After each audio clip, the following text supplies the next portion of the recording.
Tonight we have Dr. Farhad Pour Golab-Shan to talk about the universal teachings of Jarahi Sufi Order of Canada.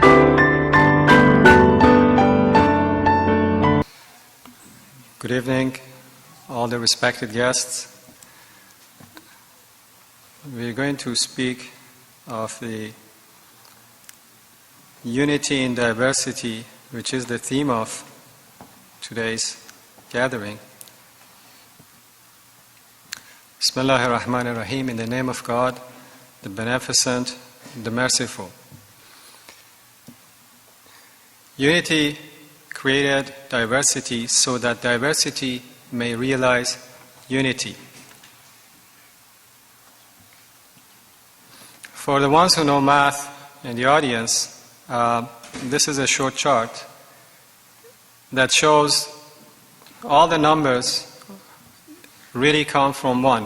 One added itself to create two, and then added itself to create three, and so on until infinity. There are other systems of mathematics that actually show the same thing. And all the fundamental sciences, in fact, they all are a proof and an attestation to the unity of God. One can easily show that in every fundamental science. When we look at a field covered by different flowers, we have certain options.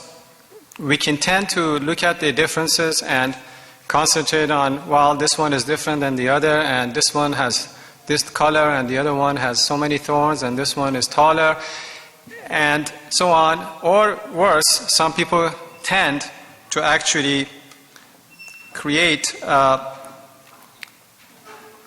fiction for themselves that this is only one flower and all the other ones are weeds.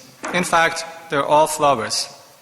And it is this beauty created by the diversity that is a part of the grand design by God. So this goes back to religions and customs as well, that claiming that one of them is only religion and the other one's not. It's the same as the example of the flowers. In the case of religious communities conflict, it's really based on a few things. One is ignorance of other religions, and sometimes worse, ignorance of one's own religion. Then is the knowledge of other religions, but this knowledge being acquired through a biased study. That from the beginning the study was under the impression that my religion is the only right one and all the other ones are wrong. This knowledge also causes conflict. I believe in all religions, the believers are told to beware of a common enemy. That being the devil, the shaitan, the evil, whatever name it is given. And obviously the one who benefits the most from conflict between religious communities is that common enemy. So the natural reaction to this should be that all the believers in God, no matter what religion they come from, should become united and stand united against this common enemy. How do we stand united? Based on what grounds can we stand united? There are different religions, and religions are different. There is no question about it. But how do we create this unity? Based on what? Every religion has what is called an esoteric path. And these esoteric paths basically have one goal.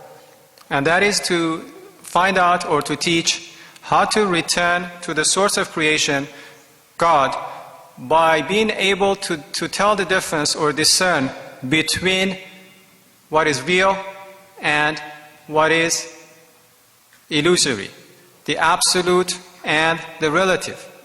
Absolute being God, relative being the creation, the manifestation.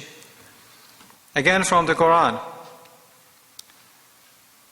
O mankind, we created you from a single pair of male and female and made you into nations and tribes that you may know each other, not to despise each other.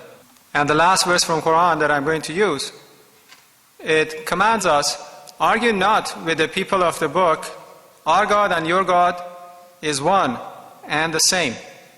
It appears from what I have offered you that we could stand united on a ground which is love of God. We could be united behind the banner of love of God, one God that has created all of us.